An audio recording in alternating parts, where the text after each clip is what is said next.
call is important to us.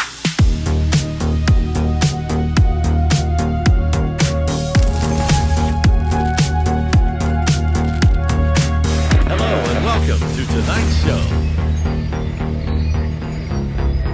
You've arrived at your destination.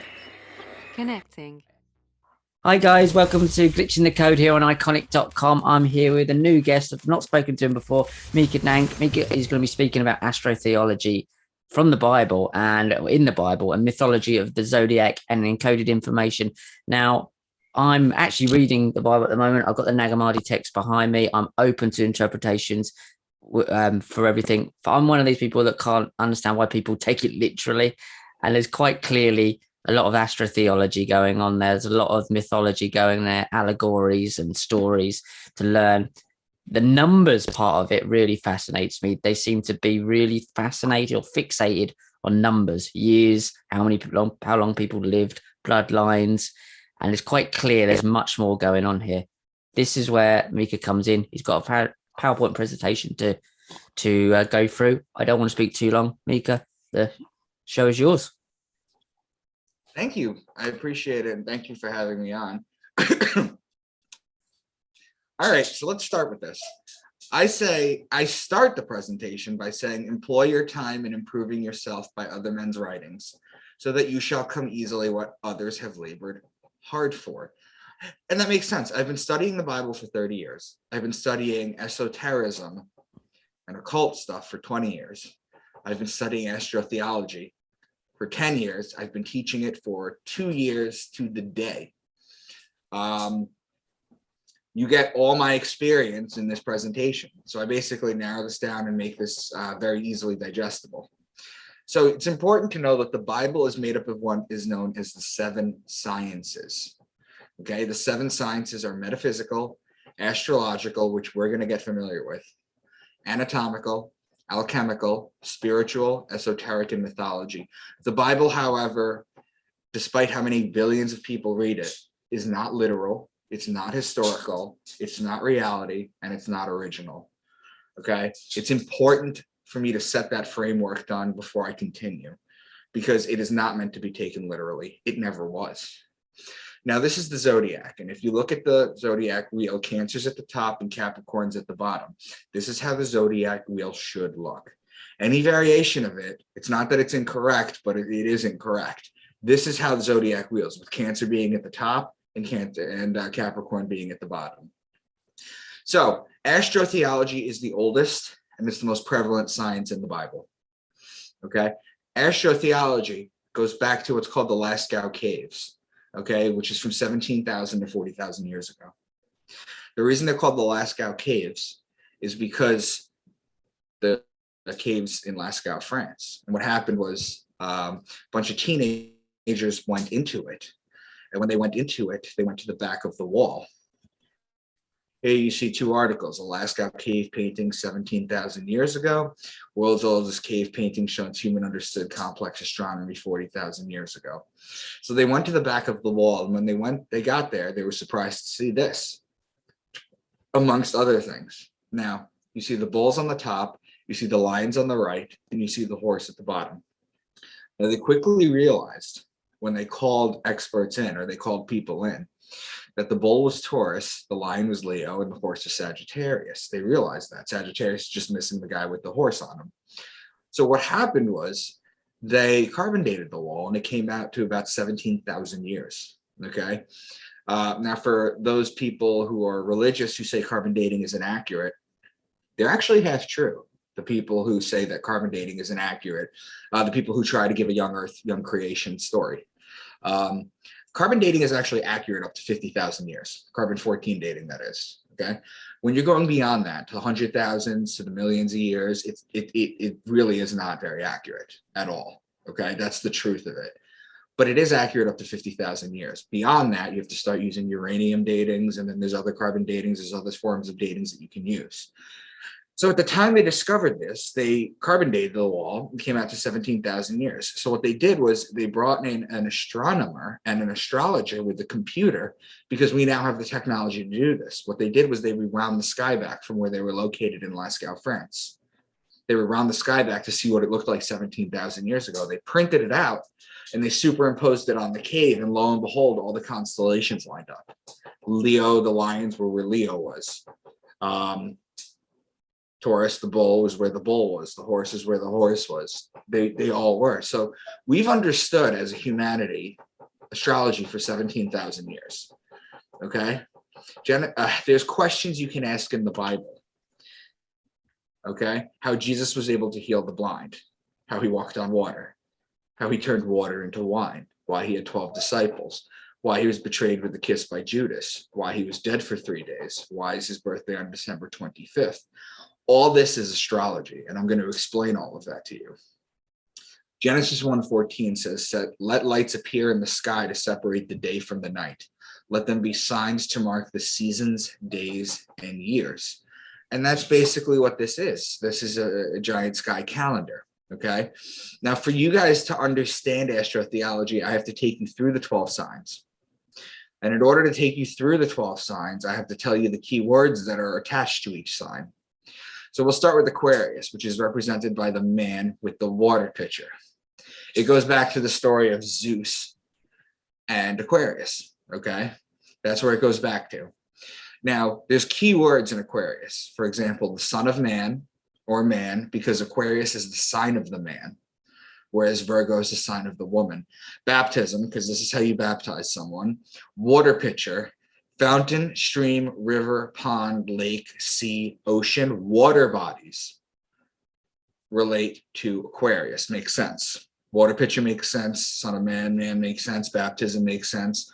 Because there's water in the picture, it makes sense for it to be Aquarius too. Now, people who understand astrology will say Aquarius is an air sign. It's not actually a water sign, and they're correct. However, because there's water in this sign, it's used to describe water. Now, Pisces is the mutable water sign. It's the two fish in the water. So all the water examples, stream, river, pond, lake, sea, ocean, that also applies to Pisces. So the first two signs I talk about are water signs, okay? And it's important to know too that, it's important to know too that Pisces is a water sign. Okay, whereas Aries is an air sign. Aquarius is an air sign. It's also important to know too that the year actually starts in Aries, but I start explaining this in Aquarius because that's the beginning of our new year. Okay, so next is Aries, which is the ram, and in Aries you have March 21st, which is the spring equinox. It's a 12-hour day, a 12-hour night. It's also the Passover, or the passing over of the sun over the equator and back on its way to its height in the summer solstice. That's in astrotheology, the Passover. In Judaism, the Passover is when the sun, the angel of death, passes over the house of all the Egyptians, and anyone that doesn't have the lamb or the ram, Aries the ram, the lamb or the ram's blood smeared on their door, their firstborn sons get killed. In Christianity, the passing over is changed, and it's called the resurrection of God's son. So it's three separate Passovers, but they all mean the same thing. So whenever you hear ram, lamb, shepherd, or ram's horn, they're talking about Aries. Taurus is the bull. When you look at the sky and you see Taurus during the season where it's supposed to be, you know that you need to put the plow on the bull so that you can plant the seeds so you can harvest in Virgo and Libra. So whenever you hear bull, ox, calf, or cow, you're talking about Taurus. Cow being the female bull, that's why. Gemini is the twins. It's the story of Castor and Pollux Troy, whose sister was Helen of Troy. It's the story of Achilles. That's another Greek story. So whenever you hear twins or brothers, they're talking about Gemini. These keywords are important because that's what we're going to use to decode. Cancer is the crab, and it's the sideways moving creature. So just as the sun, so what the sun does is starting on December 25th, it'll rise a degree. Then the next day it'll rise another degree every day, another degree. So every day the days get longer, the nights get shorter. When it hits June 21st in Cancer, that's its height. That's the summer solstice. Okay, then what it does is it stays at that height for 3 days. Okay, so technically it walks sideways. It's a metaphor, just like the crab walks sideways. June 25th, the sun lowers a degree. Then at 26, it lowers another degree, another degree, another degree. Now the nights get longer and the days get shorter. When it hits December 21st, that's when the sun is dead. The sun doesn't rise above the horizon. That's when the sun is metaphorically killed.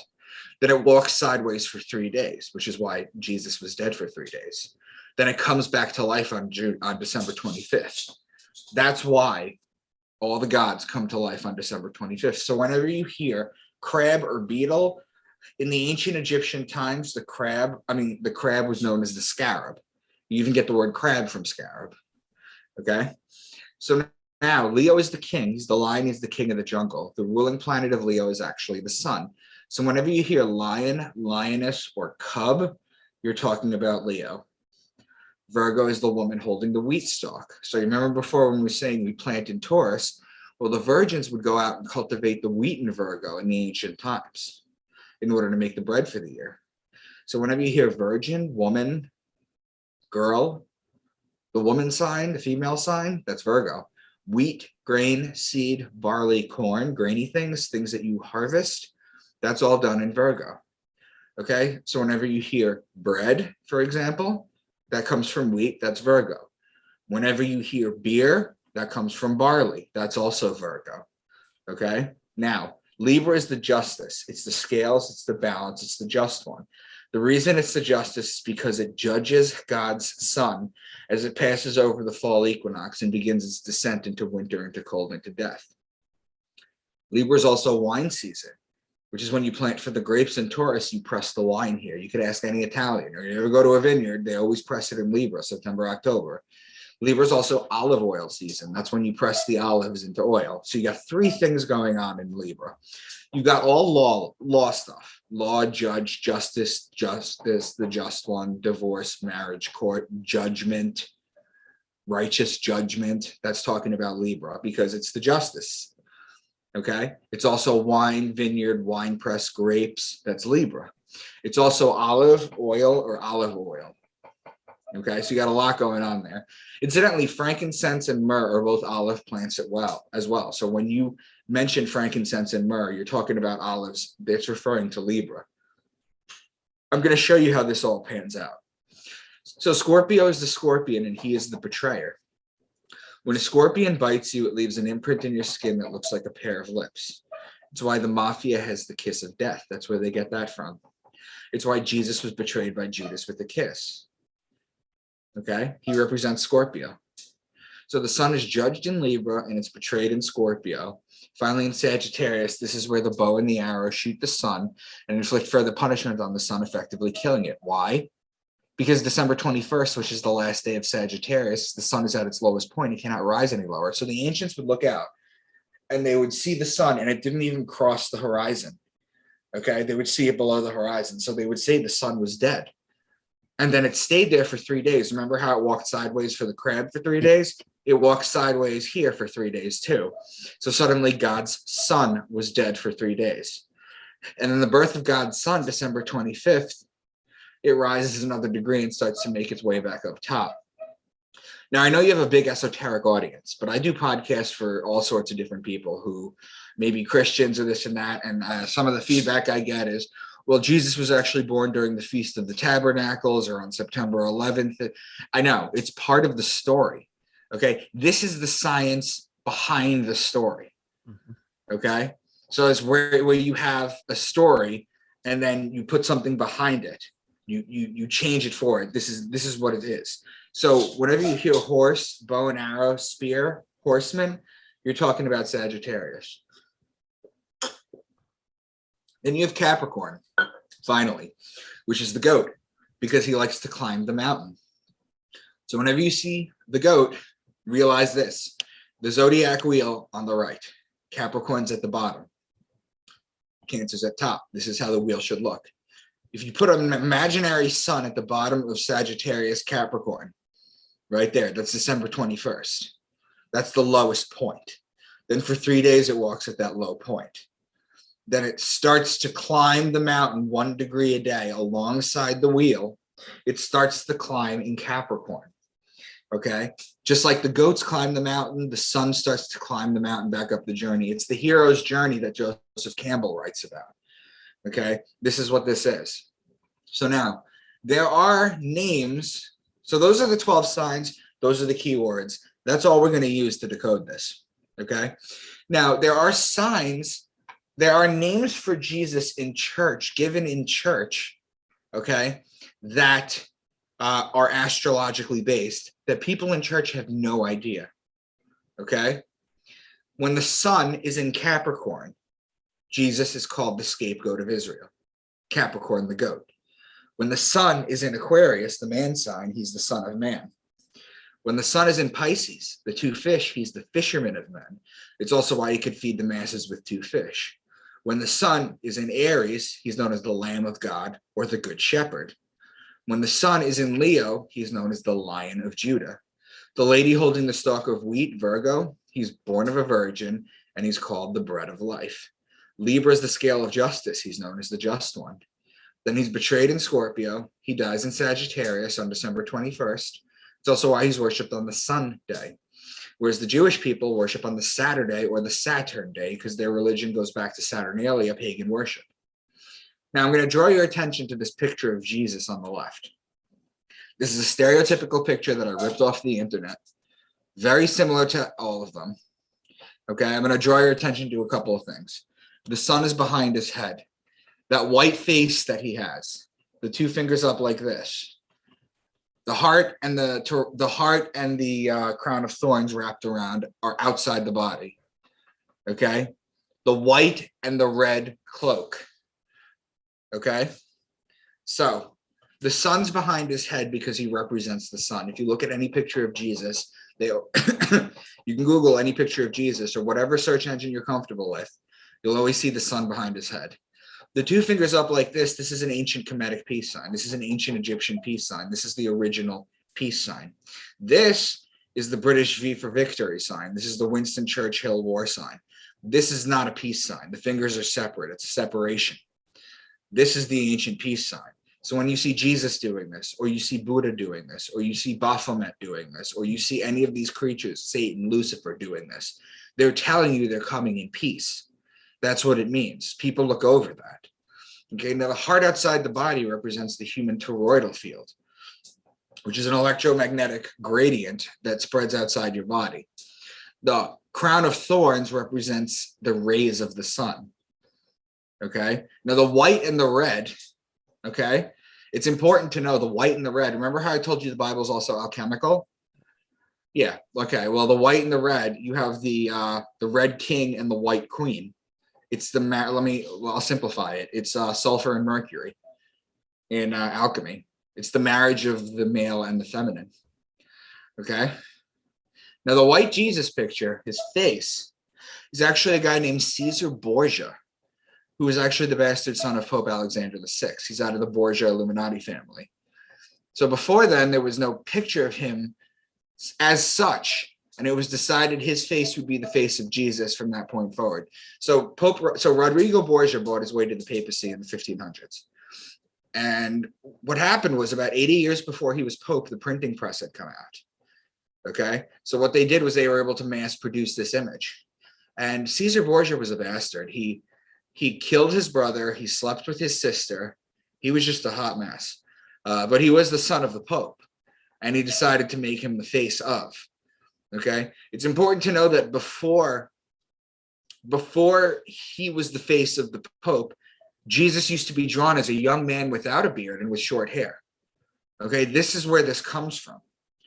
Okay, if you look at pictures right here, I just pulled a few. Sun behind the head, heart outside the body. In the second picture, you see the sun behind the head. Sometimes it has a Celtic, not a Celtic, it has a Knights Templar cross in it. Okay, heart outside the body, two fingers up. Okay, all these pictures. Baby Jesus, sun behind his head, sun behind his head, sun behind his head. You see the alchemical marriage of the clothes too. You see the North Star Polaris that's in all the pictures. Okay, that's what it basically is. Okay, this is the human toroidal field. This is an electromagnetic field of the heart. It comes outside your body and goes like this, 6 feet around your body. Okay. Which is why the elites during the pandemic wanted to keep you 6 feet apart so that you couldn't interact with anyone electrochemically. Wow. Oh, Okay. That's what yeah. they wanted to do that. No one could give you a good answer why they wanted to keep you 6 feet apart. This is why. Because they know that, Richard. If anybody comes up behind you, you know they're behind you. You're not psychic. They broke your toroidal field. Your fields are interchanging with one another. It looks like this when they do. Okay. This is interchanging energy fields. Okay. Now, this on the left is the face of Jesus as he started. And this on the right is Caesar Borgia. Now, it's a rough picture of Caesar Borgia. Remember, they didn't have pictures back then in the 1500s. Yep. It's a rough drawing of him, but the long hair, the facial hair, some of the facial features, you can kind of see where that comes from. Now, it's not an exact match. I wouldn't expect it to be face to face, but his face is the picture of Jesus. Okay. Before the Shroud of Turin was discovered in 525 AD, almost all paintings and drawings of Jesus were shown as a beardless young man. Okay, so now we've gone through some of this. So now I'm going to start decoding some things in the Bible. Can I just ask you about the Shroud of Turin just before we move on there? So Absolutely. the Shroud of Turin. I'm going to move outside real quick because it's a little lighter out. So with this Shroud of Turin there, then are they? One, is that a genuine thing? And did they use that to try and kind of solidify or give sort of some sort of background to that image? Did they use that and say, look, it must be right because we've got this? Yes, it was. Now you got to understand is they carbon dated. Remember, carbon dating isn't really accurate. Yeah. Up until a certain point, but they carbon dated the Shroud of Turin. There's a lot of interesting theories about it. But from everything in my research, it's not legitimate. It's not legitimate. It seems to be an artifact that popped up in Europe in the mid thousands. It does not go back 2,000 years. However, I did read an interesting book. It was called, well, it was a fiction book though, but it was a book called The Lion and the Lamb, I think. Okay. And it was a story by Thomas Monteleone. And the story revolves around the fact that some scientists extracted DNA from the Shroud of Turin and cloned Jesus. So there has been a lot of fan fiction and there's been a lot of information out about this. But to the best of my ability, the Shroud of Turin is fake. Yeah, no, I would agree. It seems to me that was a bit of a coincidence that they'd used that and then as evidence to this image was right. But carry on. I just wanted to bring that up because there's some other people I spoke to and it interests me that the timing of it all, but carry on. Yeah, it's an interesting thing. Okay, so let's start with pride comes before the fall. You've heard of this, right? Yeah. Okay.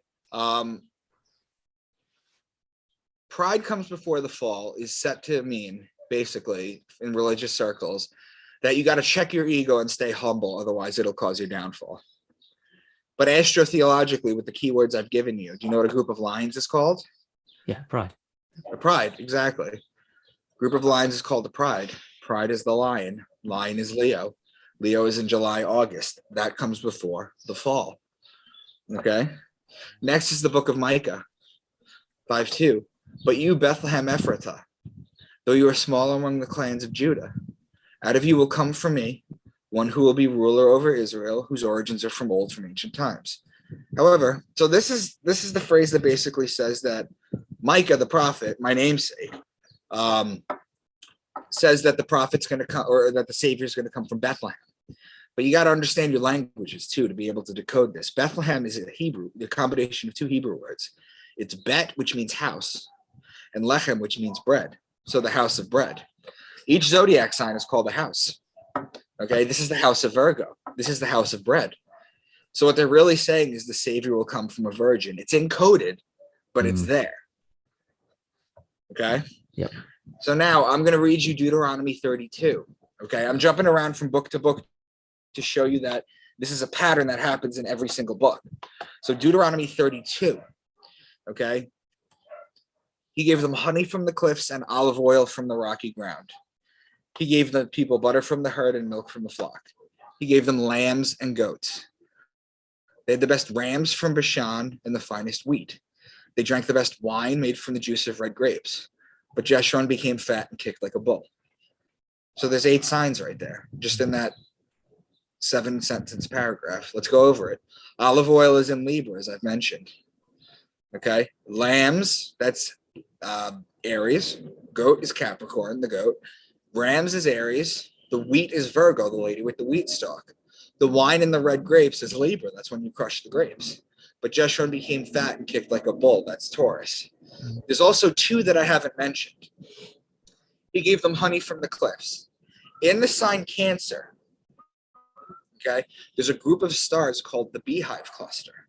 It's an asterism. It's a closely knit group of stars, much like the Pleiades are. It's a group of stars called the Beehive Cluster. So that's where the honey comes from. And then you have the milk from the flock.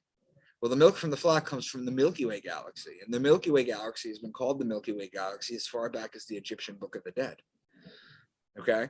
So the Milky Way galaxy's center is in Sagittarius. So your land from the Beehive Cluster in Cancer to Sagittarius, those 5 signs, that's your land of milk and honey. It's not a real place on Earth. It's a celestial metaphor. So there's actually 10 signs in this passage. Mount of Olives. So this is how we're going to start decoding things a little bit better. Jesus led his disciples to the Mount of Olives after his last Passover so that he could teach them a few more things, pray, then wait for Judas to betray him. While walking to the Mount of Olives, he gave the parable of the true vine. So Passover takes place in Aries, as I've mentioned previously. So look at the wheel. You have Aries on the left. Okay? Then after that, he walks to the Mount of Olives. Well, olives, I've mentioned, are Libra. So they're literally across from one another. Okay? So you're seeing a lot of cross signs and neighboring sign patterns. So Aries to Libra. Okay? While in Libra, they're waiting for Judas to betray him. Well, the betrayal happens in Scorpio, the betrayer, the scorpion. So you go from Aries to Libra, that's cross sign, and then you're waiting for the next sign over. It forms a pattern. Now, once in Libra, he gives the parable of the true vine, or you could say vineyard or wine press. It doesn't matter. You're still talking about the grapes and the wine. That's still in Libra. So you see how this decodes? Do you see how this? Yes. It's quite simple when you understand the cipher. Genesis 1:7. And God made the firmament and divided the waters which were under the firmament from the waters which are above the firmament. And it was so. The firmament is a dividing line between the zodiac signs. Some people call them cusps. Some people call them handover dates. It's a 3-day period where one sign hands over the energy to another. Okay? Okay. Firmament is not a dome over a flat earth. That's not what the firmament is. The firmament is a dividing line between the signs. So that 3-day gap there, is that got any connection to the crab 3-day going sideways that we were talking about earlier? I mean, it's interesting that you bring that up, but as far astrotheologically, it doesn't. Okay. It just so happens that, I mean, so my birthday is September 26th. I'm actually a cusp of Virgo because Virgo ends September 23rd. So what it is in astrology, there's handover energy where basically some of Virgo's energy blends into my Libra. Okay, that's what it basically means. Okay. But the firmaments are the dividing line. So look at the dividing line here. Remember Aquarius and Pisces, the 2 water signs, as I mentioned. And God made the firmament. He divided the waters which are under the firmament. There it is. From the waters which are above the firmament. It makes sense when you understand this. Mm-hmm.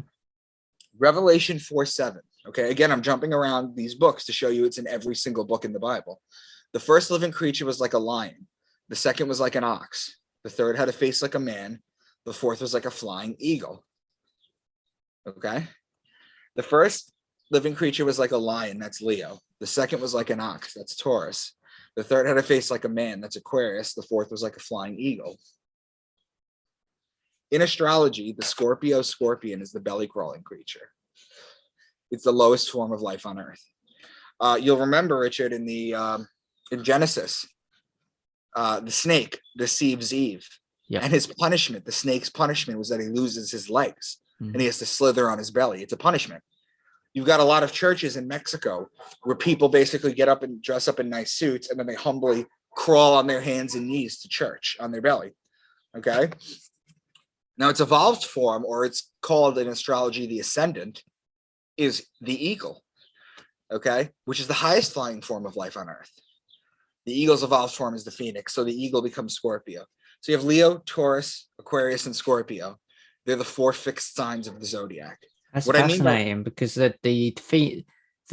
it the US dollar that was originally or it was a phoenix before, and now it's an eagle. They've changed it's it. still a phoenix. It's still a Sorry, phoenix. is it the other way around? It was an eagle before. No. You are correct. They say it's an eagle, but it's actually a phoenix. Oh, okay. I knew there was some sort of connection there.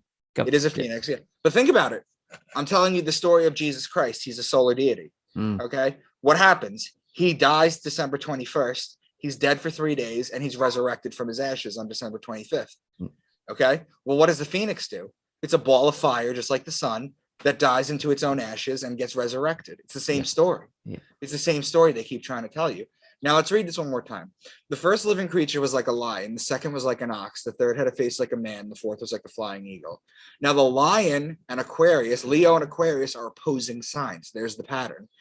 Ox, Taurus, and eagle, Scorpio, they're opposing signs too.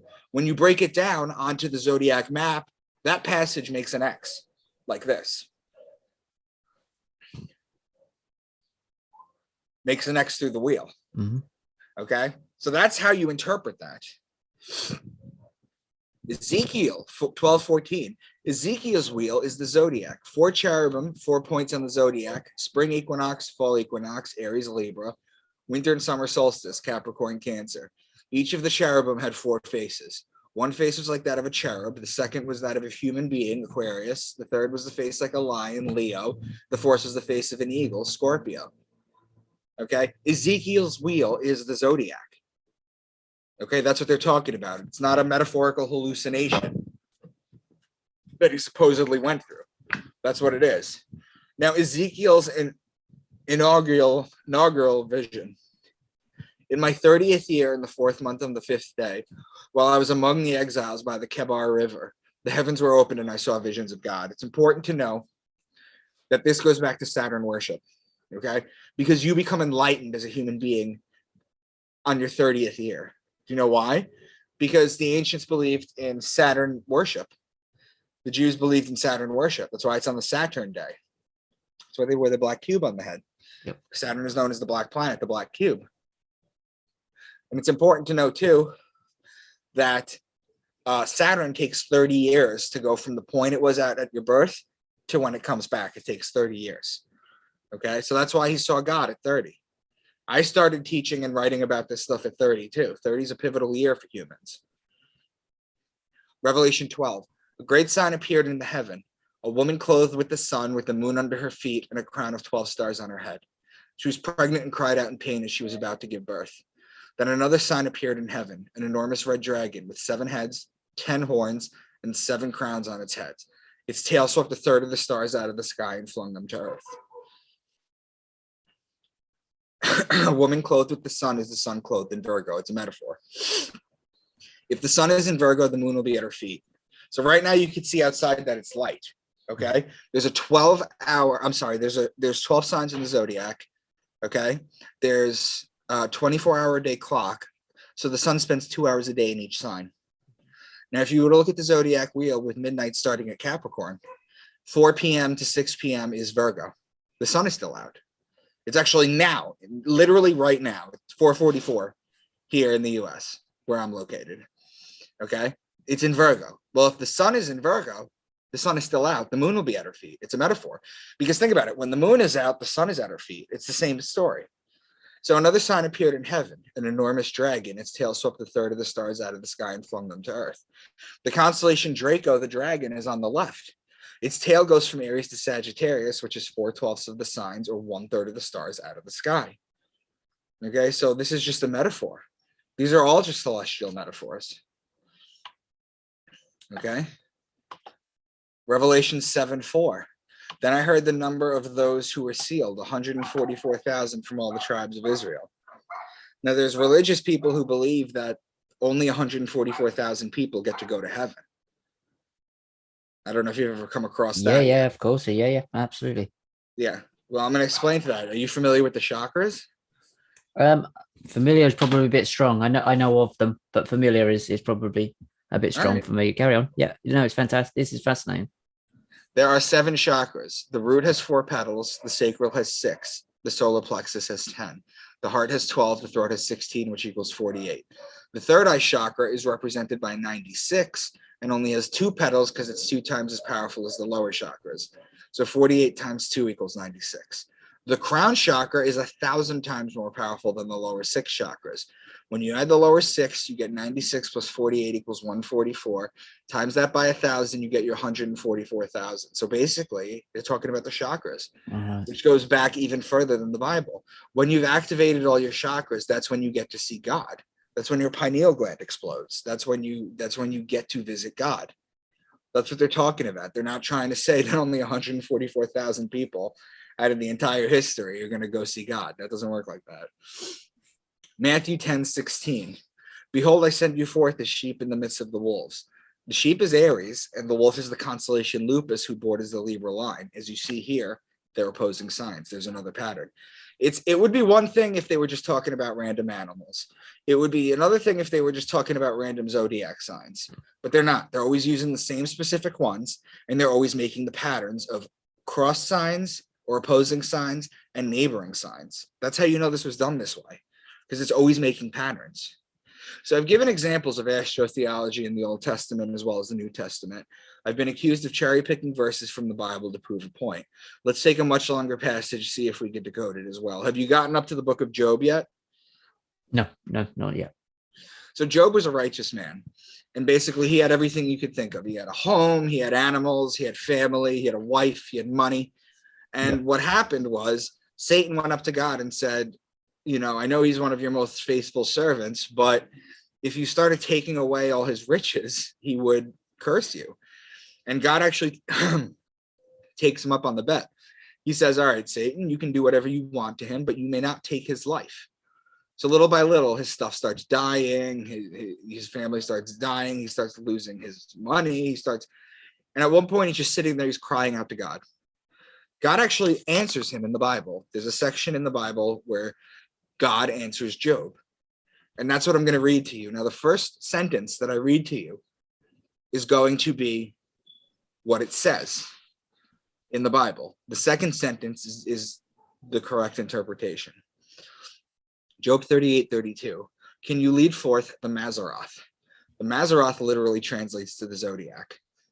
Mazzaroth over time becomes Mazalot, which survives in Judaism today as Mazel Tov, and you know how old that is, which means good fortune from the stars. So what is the Lord's challenge to Job? There's 2 obvious celestial metaphors he starts out with. Can you bind the chains of the Pleiades? Can you loosen Orion's belt? Those are obvious metaphors for celestial beings. Can you bring forth the constellations in their season or lead out the bear with its cubs? The constellations are the zodiac above. The bear and its cubs are Ursa Major, the Great Bear, and Ursa Minor, part of the Big Dipper. Then he says, who can tip over the water jars of heavens? Hello, it's the guy with the water pitcher pouring it out, Aquarius. Do you hunt the prey for the lioness and satisfy the hunger for the lions? That's Leo. Who provides food for the raven? That's the constellation Corvus, which means raven and borders on Virgo. Do you watch where the doe bears her fawn? Mriga, meaning deer, is located in Orion. Who let the wild donkey go free? That's Acellus Borealis, meaning donkey, and is located in Cancer. Will the wild ox consent to serve you? That's Taurus. The wings of the ostrich flap joyfully. That's Lambda Achille or Al Thaliman, which means 2 ostriches in Arabic. Do you give the horse its strength? It laughs at fear, afraid of nothing. It does not shy away from the sword. The quiver rattles against its side along with the flashing spear and lance. That's Sagittarius with the bow and the arrow. The spear is an important thing. The 2 most important deaths, or murders, I should say, in the Bible involve a spear. Okay, it's the instrument of death. And I mentioned that coordinates with or collaborates with Sagittarius, the death. You have Jesus, obviously, the most important one. The spear of destiny hits him on the side to check if he's dead. And then you got Cain and Abel, the first murder. I could argue that. Okay, what happens? Cain hits Abel in the head with a rock and then buries him. Well, that has nothing to do with a spear. In Hebrew, the name Cain literally translates to spear. Okay. So the spear is the instrument of death. They encode it sometimes. Richard, these are deeply, deeply encoded metaphors. And if you have the cipher to understand it, you can appreciate how deep they go. Okay. Now, does the eagle soar at your command and build its nest on high? That's Aquila, which is the Latin name for eagle, and is a constellation a few degrees above the celestial equator. So there's two eagles. You have the ascendant Scorpio, that's the eagle, and you have Aquila, which is also the eagle. You see the same thing with serpents, okay? When they're talking about the serpent, okay? Ophiuchus is the 13th sign in sidereal and Vedic astrology. It's the serpent bearer, okay? It's between Scorpio and Sagittarius, okay, which they knew about at the time, okay? The other one is, it's on the other side of the zodiac. It's by Aries, Hydra. Hail Hydra, remember? Hail Hydra. It's the same thing. That's the sea serpent.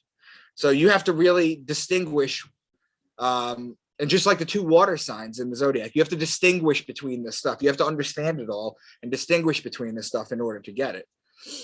Psalm 104, he sends forth springs in their valleys. The wild donkeys quench their thirst. He causes the grass to grow for the cattle, and wine which makes man's heart glad, so that he may make his face glisten with oil.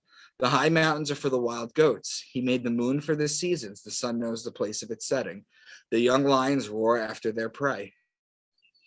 The springs are Aquarius. The wild donkeys are Salus Borealis, which I just taught you, in Cancer. The cattle is Taurus the bull. The wine is Libra. The oil is Libra. The wild goats are Capricorn. The moon for its season and the sun knowing its place of its setting is openly talking about the sun and the moon. The lions were after their prey are Leo. Okay, this is one passage. Now, one more. Psalm 147. He gives to the beast its food and to the young ravens which cry. He does not delight in the strength of the horse. He does not take pleasure in the legs of the man. He makes peace in your borders. He satisfies you with the finest of the wheat. He gives snow like wool. So the ravens are the constellation Corvus. The horse is Sagittarius. The man is Aquarius. The wheat is Virgo. And the wool from sheep is Aries. Answers to the beginning. How Jesus was able to heal the blind. All this stuff. I told you we'd get into it, right? Well, let's talk about it. How he's able to heal the blind. Well, if you're reading it literally, the story goes that the blind man came up to Jesus, he licked his fingers and touched his eyes, and suddenly he was able to see. Okay, that's the story. However, the sun does the same thing too. Like right now I'm out, the sun is out, so I could see. But when the sun goes down, we're blind. Mm-hmm.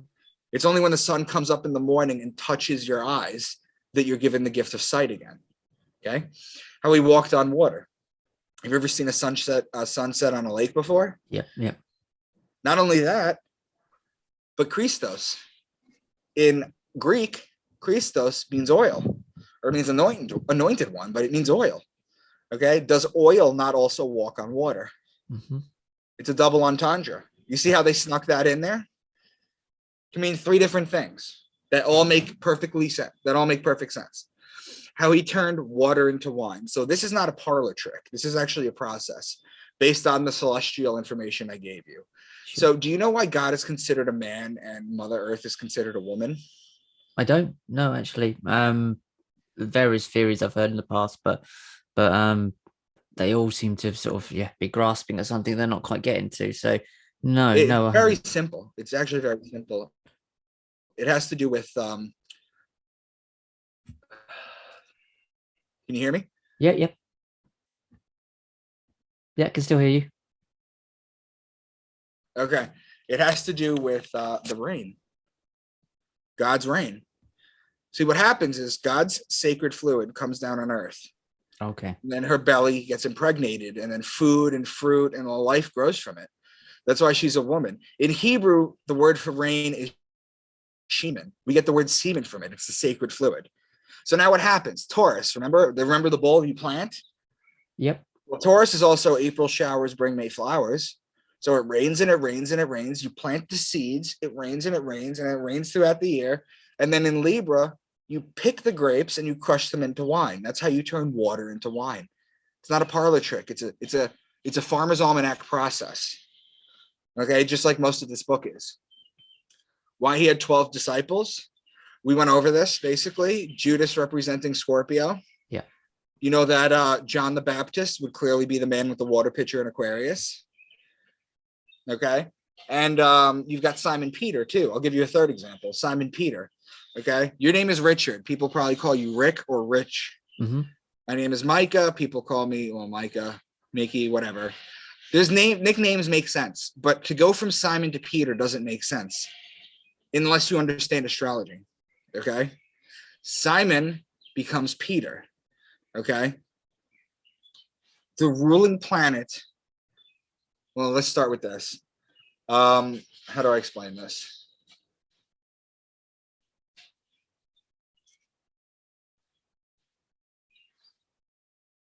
Simon goes to Peter, becomes Peter. Okay. Simon's job was a fisherman. Sorry, I just had I was hearing something out there. Simon's job was a fisherman. Okay, so where are the fish in the zodiac? Pisces, right? The two fish. Okay, do you know what the ruling planet of Pisces is? Nope. It's Jupiter or Peter. Okay. So each one of these zodiac signs equals one of the disciples. Okay. Now, why he was betrayed with a kiss by Judas, we went over that. Why he was dead for 3 days, we've gone over that. Why is his birthday on December 25th? We went over that. But it doesn't stop there. It's not just random passages in the Bible that could be decoded this way. We're going to go through the entire book of Matthew to show how deep this runs. Now, do you have any questions before I jump into Matthew? Because this is going to take like 15 minutes, but then it's pretty much going to be where we wrap up. Yeah. There's one question actually. I've heard some people talk about the fact that there's 12 disciples, but there was 13 months in the year at one point. There was another star sign at some point that would have been represented by Jesus in some sort of form or matter. Is that something that you come across? We have the 12 disciples. You have the 12 disciples and Jesus being the 13th. Yeah. Jesus being the 13th. He's the sun. He's a star. Yeah. Okay. And the other thing too, you have to understand, it's important for you to understand is you have to grasp this right now, Richard, is that the zodiac and the month calendar do not line up. Mm-hmm. Okay. If you ever notice that they start kind of like in the middle or in the 20s. Yeah. Okay. When you're talking about the zodiac signs, they're broken down into 3 10-day cycles. They're called decans. Okay, a 3 10-day period in the zodiac sign that makes up the whole sign. The first decan, second decan, third decan. That's why the church has deacon. Okay, you also have cardinal signs in the zodiac. Okay, that's why you have cardinals in church. Okay, so are we living out of sync? Are we living out of kilter? No, we're in sync with everything. Okay. The zodiac is fine. Yeah. The calendar has never been 100% accurate. Our calendar, the Gregorian calendar, the other calendar, it's never 100% right. That's why I have leap days. In the Jewish religion, you have a leap month after what's basically December. It's called December 2. It's called Adar Sheni.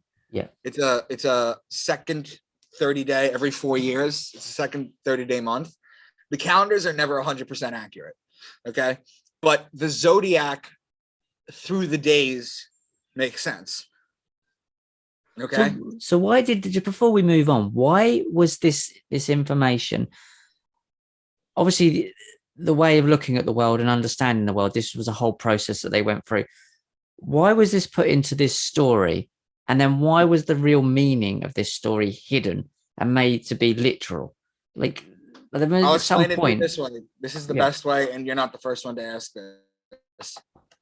My point, once again, is not that those ancient people told literal stories and we are now smart enough to take them symbolically, but that they told them symbolically and we are now dumb enough to take them literally. Okay? Yeah. That's basically what it is. I have taken.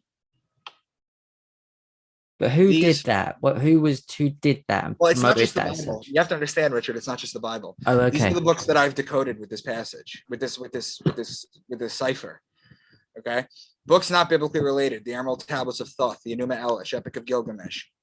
That's Sumerian. Enuma Elish. That's Babylonian. Code of Hammurabi, the Quran, the Egyptian Book of the Dead. These all are made with the same patterns. Why, Richard? We have clocks, watches, smartphones, tablets, we have weathermen. They didn't have any of that, my friend.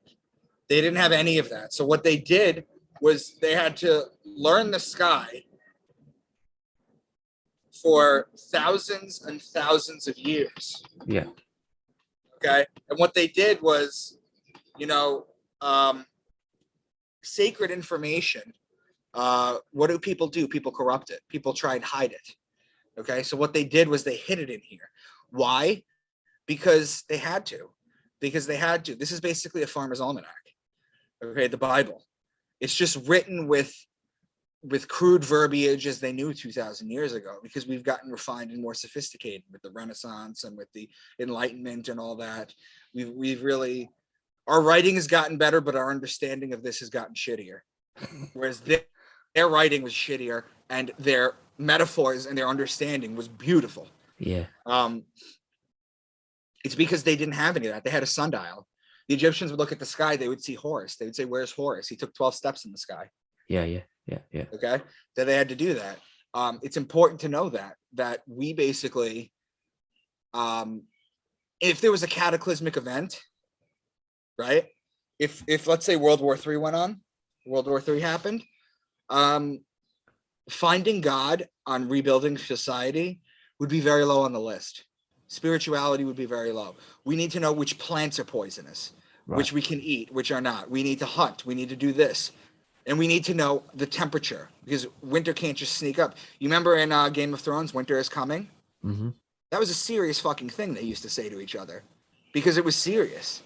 You read about them in the Bible too. They're talking about famines and they're talking about desolation. That's what it was. So what they did was they had to encode all this stuff, because if they ever had to restart, they were able to learn where the stars were, where the planets were, what everything meant. So it was the first survival guide. This, yes. Well, not the Bible, because it goes back further to the Sumerians. But this code, this encoding, yes. This encoding. I could do a whole series with you, Richard, on all the work that I've done. It's not just the gospel. It's not just the Gnostic text. It's all the ancient ones that I've shown you, the Quran, even further back, the Babylonians, the Sumerians. It's all the same stuff. So my last question before we get on to this next section of the book of Matthew would be, why has this been hidden from the common man, and who hid it? Absolute power corrupts absolute. You've heard that, right? Yeah. That's what it is.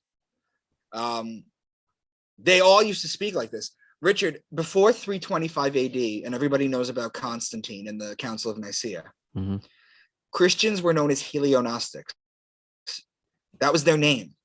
Helios meaning sun in Greek, and gnosis means knowing. They were sun worshippers. Yeah. Okay?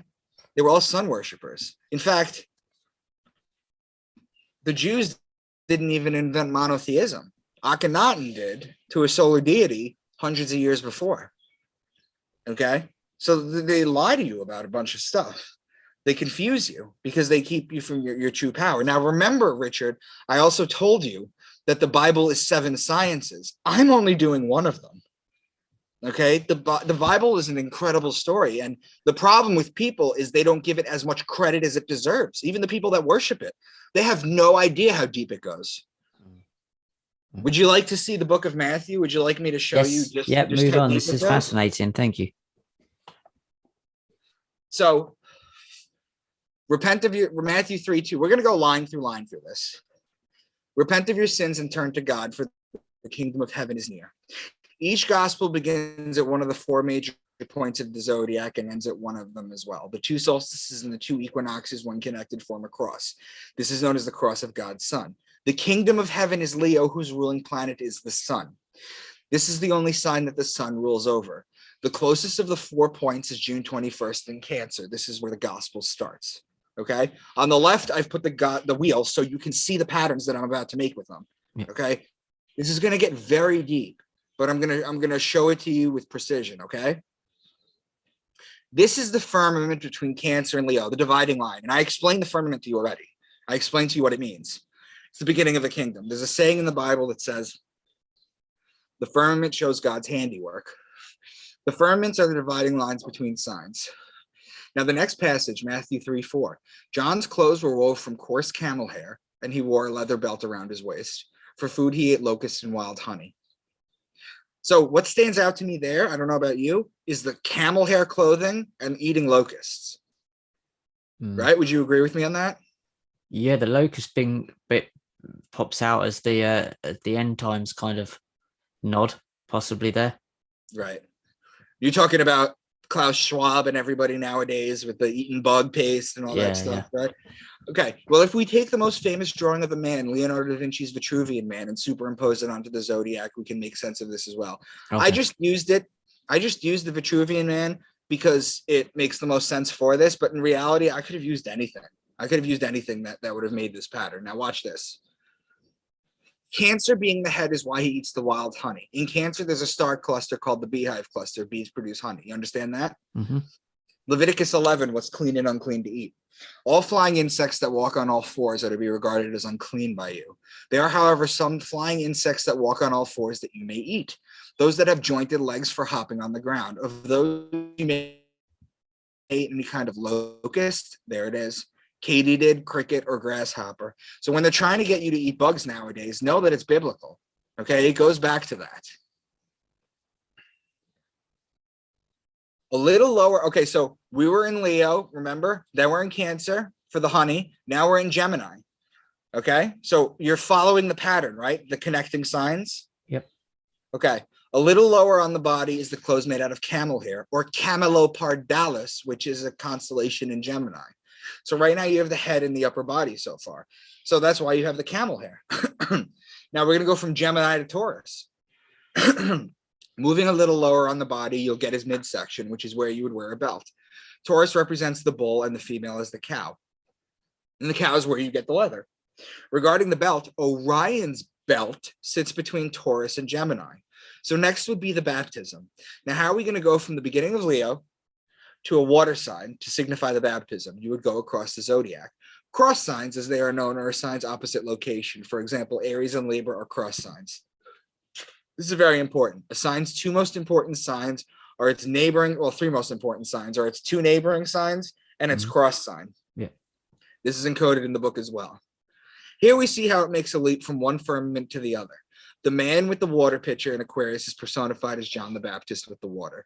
It's important to note, too, that John the Baptist and Jesus are always exactly 6 months apart, which they tell you in the Bible. But why? When you think about the fact that Jesus is born on December 25th and rises a degree a day, then that must mean that John the Baptist is born on June 24th and decrease a degree a day. This is why in John 3:30, John says, he must increase, but I must decrease. It's also why St. John's Day is exactly 6 months to the day of the birthday of Jesus. Look up any Catholic calendar. June 24th is Holy St. John's Day. The next story is the temptation of Jesus. So we're going back to the Cancer Leo firmament of July 24th. This is simple. He's tempted for 40 days. So count 40 days. 40 days brings you to September 2nd. That's right in the middle of Virgo, the lady with the wheat stalk, the bread, remember? So what's the very next passage? Matthew 4:3. If you are the Son of God, tell these stones to become loaves of bread. Here we see mention of the bread, which tells you that the sun is in Virgo. Then the next passage, Matthew 5:17 and 22. I did not come to abolish the law, and if you are even angry with someone, you are subject to judgment. This takes place in Libra. Okay? Matthew 7:15, 16. Beware of false prophets who come disguised as harmless sheep, and can you pick grapes from the thorn bushes? The sheep are the ram in Aries, and the grapes are in Libra. Once again, these are opposing signs. Moving along, Matthew 13. Later that same day, Jesus left the house and sat beside the lake. The story now moves from Libra to the barrier between Aquarius and Pisces, because he's right beside the lake, or the two water signs. Now, if he said he was in the water, he'd be in one of the signs. But because he's beside the lake, he's between it. Yeah. Does that make sense? Yeah, absolutely. Yeah. So that would be in one of those 3 days.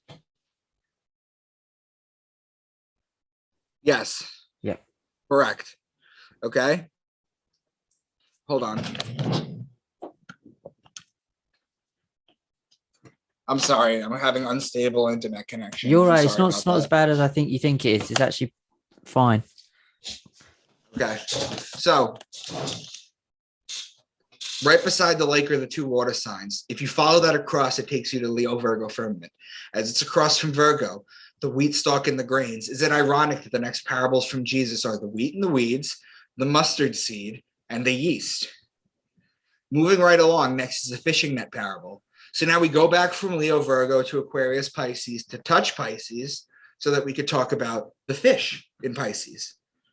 Does this make sense how this all like lies out? Yeah. Okay, I just want to make sure.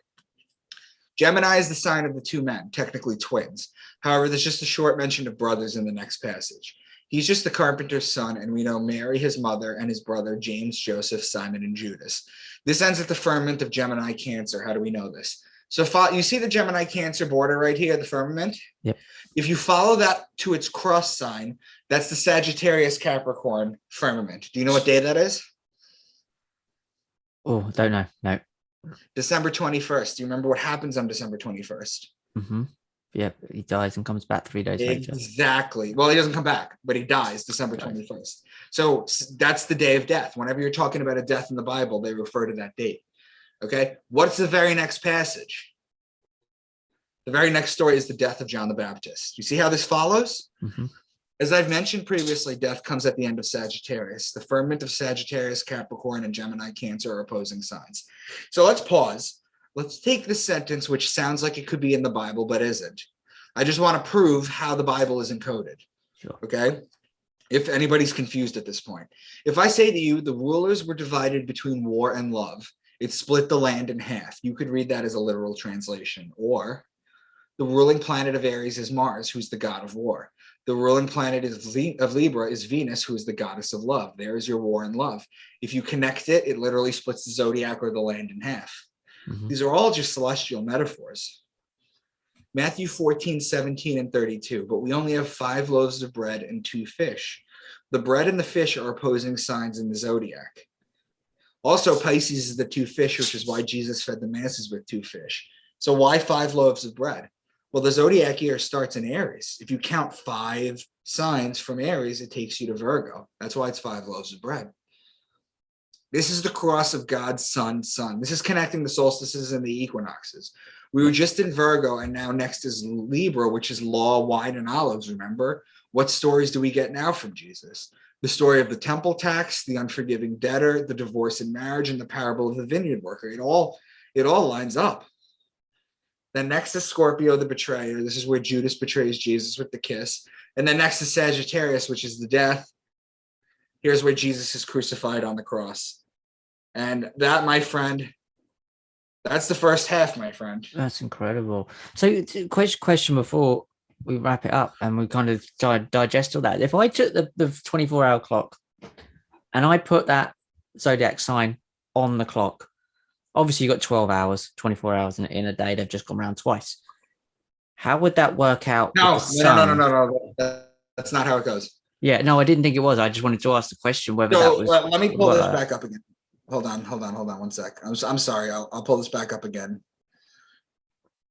Let's show you the zodiac wheel. It wouldn't go around twice, but what you would do is you see Capricorn? 2 hours in each. Capricorn would be 12 to 2. Aquarius would be 2 to 4. That's how it would work. Yeah, so it's 2 hours in each sign. Yeah. That's right. Get that. Yeah. So that's fascinating. So people envisioned that who are watching this and they can go look at their clock and say if they spent 2 hours in each star sign, you would see why the clock goes round in that way and the sun would move in accordance during your day in your daily life. That's right. It's incredible.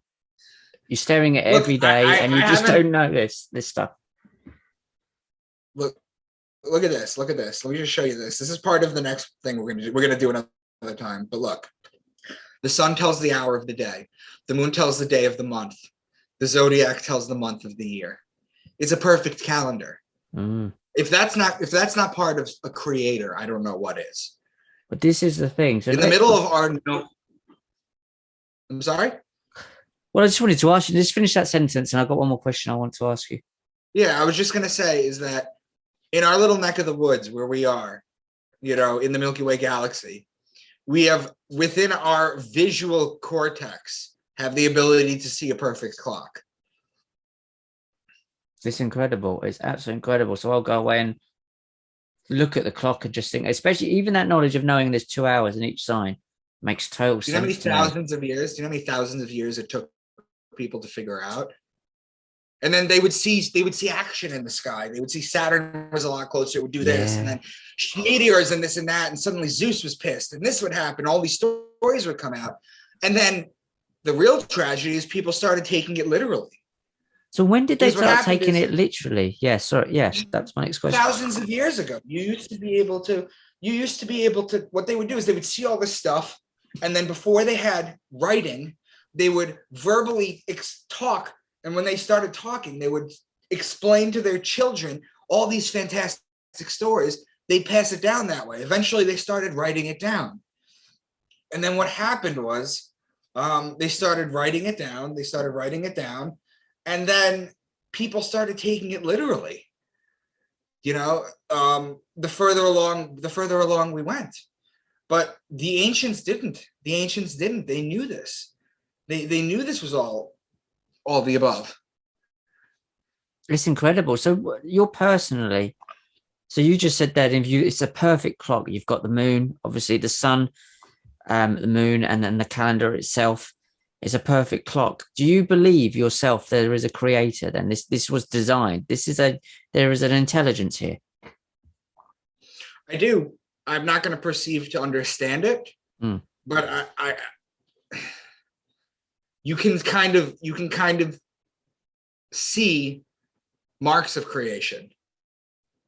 See, my issue with the religious people, the very religious people, okay, that take these books literally, they're really missing out. And then I don't really agree with their interpretations. They get very angry when you don't believe the way they do. They don't understand this. But then you have the atheists too. And then the atheists, I believe that most atheists don't believe in God as a reaction to how obnoxious religious people are. They're not actually using their head. When I talk about a creator, I talk about, do you have any children? Yeah, I've got a little boy. He's nearly 2 years old. Aw. Okay, so perfect. I'll use you as an example. Okay, so your little boy is literally half of you, DNA-wise, right? He's literally half of you. He's literally you, but he's outside your body. And you experience him. You can learn with him. You can figure things out, but he's outside your body. You experience him as something separate. That's the idea of God. God is everything.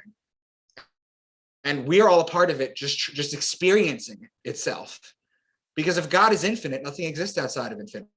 And even if you don't believe in that, which I do, I think that there's fingerprints of creation. I think Graham Hancock pointed out, or as he titled his work. I think it was him. I could be wrong. Yeah. Yeah. Fingerprint of the gods. Yeah, I do. I truly do. I have a YouTube channel where I basically have all my work, but I would love to do this with your audience and let them pick a topic or pick a book. I would love to do the second half with you sometime soon. But yeah, that's the first half. I hope it showed you. I hope it opened you up into a different way. Oh, it's incredible, absolutely incredible. And I knew what astrotheology is. I've looked at Santos Bonatti's stuff, and I'm fascinated by this, and not just fascinated by it. It makes far more sense than anything else I've ever been told. It's quite logical once you can understand the patterns. I'm not claiming to understand everything you've just told me. I need to watch this probably 20 times before I grasp it, but it makes far more logical sense than what you've just told me, that this is a sky clock and it's encoded in these stories. Thank you for your time. And we're going to do part 2 and go through the second part of this, maybe in a couple of weeks' time, 3 weeks' time, when I'm back from filming in Scotland. Where can people find your work and connect with you before you go? Thank you. I'm on Twitter at Real Mr. Dank. You can spell out Mr. I'm on Facebook and Instagram at Micah Dank. I also have a book series out about this. It's called Into the Rabbit Hole, where they're basically Dan Brown type thrillers where the characters figure out the truth about the world. And I go into about 40 different esoteric sciences. It's called Into the Rabbit Hole. I do sell signed copies too, so if you guys are interested. But yeah, I would love to, let's set a date or something when we can do the second half, because that stuff is interesting. That's not so much as stretching your brain to remember all the information in every sign, but that's just like factoids that we can go over. That's absolutely fantastic. I'll put all the links below. So, guys, you go and check out the links below. And the book series sounds fascinating. And we'll do this in maybe 3 or 4 weeks' time. We'll do part 2. And then let's chat about what other things we can do together, because this information changes the way you look at the world. I really appreciate your time and you getting up early and speaking to me. So, guys, please go and check out the links below. Micah, thank you for your time. And we'll speak to you in a week's time. Take care. Goodbye. Thanks, Ricky. Thanks. Your call is important to us.